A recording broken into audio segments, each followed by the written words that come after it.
तारीख 5 दिसंबर 1945 और 5 अमेरिकी लड़ाकू विमान फ्लोरिडा एयरबेस से उड़ान भरते हैं। उनका टारगेट था कि पहले वो बहामास की तरफ 67 माइल्स पूर्व में उड़ान भरेंगे और फिर उत्तर की ओर 73 माइल्स की उड़ान भरने के बाद उनको वापस अपने एयरबेस फ्लोरिडा पहुंचना था। लेकिन बदकिस्मती से वो कभी अपने घर नहीं पहुंचे। उस दिन मौसम एकदम बिल्कुल साफ था। वो लोग उड़ान भरते हैं, सब कुछ ठीक ठाक चल रहा था।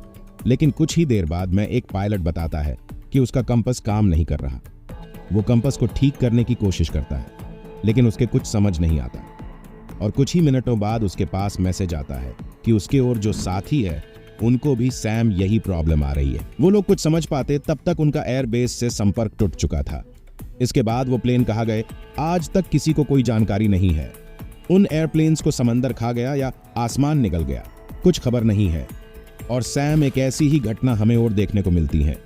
1880 में HMS एटलांटा एक प्रशिक्षण जहाज के रूप में काम कर रहा था, लेकिन बरमूडा क्षेत्र में अपने पूरे दल के साथ गायब हो गया। इसका भी आज तक हमें कुछ पता नहीं चला। लेकिन हैरत की बात यह है कि पिछले 100 सालों में इसमें 75 हवाई जहाज और 100 से ज्यादा छोटे बड़े जहाज समा चुके हैं और 1000 से ज्यादा लोगों की मौत हो चुकी है। यही कारण है कि यह एक मिस्ट्री या रहस्य बना हुआ है। इसे डेविल, राक्षस, ट्रायंगल नाम से भी जाना जाता है। लेकिन आज के इस एपिसोड में हम बरमूडा ट्रायंगल का पर्दा हटाने वाले हैं और जानेंगे कि आखिर इन सब के पीछे क्या है। देखो, जब हमारा ध्यान किसी घटना पर जाता है और वह घटना एक बार होती है तो आपका ध्यान उस पर ज्यादा नहीं रहेगा। लेकिन वही घटना उस क्षेत्र या इलाके में 2 या 3 बार होती है तो आपका ध्यान वहां पर होने वाली घटनाओं को और अधिक आकर्षित होगा। और वहां जब भी कोई घटना घटेगी तब आपके दिमाग में सीधे वहां की डरावनी चीजें आएगी।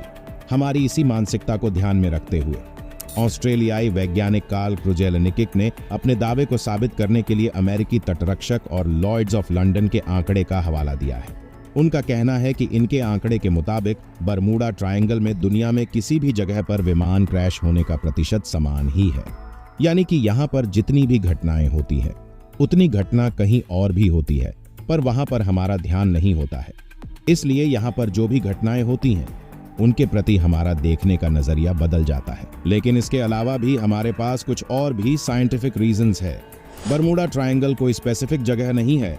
यह 5 लाख वर्ग किलोमीटर में फैला हुआ अटलांटिक महासागर का एक छोटा सा हिस्सा है जो फ्लोरिडा से शुरू होता है, प्यूर्टो रिको तक जाता है और यहाँ से बरमूडा द्वीप तक। इसी एरिया को बरमूडा ट्रायंगल कहते हैं। इसी के बीच यहाँ समुद्र में बड़े बड़े ज्वालामुखी है जो जहरीली गैसें छोड़ते हैं, जिसमें से एक मीथेन गैस है जो इतने बड़े जहाज़ों को समंदर में डुबो देती है। क्योंकि ये गैस जब बाहर आती है तो पानी का घनत्व कम कर देती है और हमारे जहाज़ों को समंदर के घनत्व के हिसाब से डिज़ाइन किया जाता है। जब पानी का घनत्व कम हो जाता है तो चाहे कितना भी बड़ा जहाज़ क्यों ना हो, वो पानी में डूब ही जाता है। इसका प्रयोग हम अपने घर पर भी कर सकते हैं। अगर आप करना चाहते हैं तो इसके लिए आपको एक चींटी ले लेनी है और उसको पानी के किसी बर्तन में छोड़ देना है। उसके बाद आपको थोड़ा सा मिट्टी का तेल डाल देना है। आप देखेंगे कि वो चींटी पानी में डूबने के कारण मर जाएगी, क्योंकि मिट्टी के तेल में मीथेन गैस पाई जाती है, जिसके कारण पानी का घनत्व कम हो जाता है। सैम, यही चीज बरमूडा ट्रायंगल में होती है। एरोप्लेन के गायब होने की घटनाओं के पीछे बादलों का भी हाथ है। हेक्सागन बादलों को सबसे पहले सैटर्न ग्रह पर खोजा गया था। इन बादलों के अंदर बहुत खतरनाक हवाएं चलती हैं, जिनकी स्पीड 160 से 250 किलोमीटर प्रति घंटे होती है। इनके अंदर का मौसम बहुत डरावना और भयावह होता है और इनके अंदर बिजली हमेशा चमकती रहती है। यदि इन बादलों के अंदर कोई प्लेन चला भी जाए तो उसका बचना नामुमकिन है। ऐसे बादल सिर्फ हमारी पृथ्वी पर अटलांटिक महासागर में पाए जाते हैं।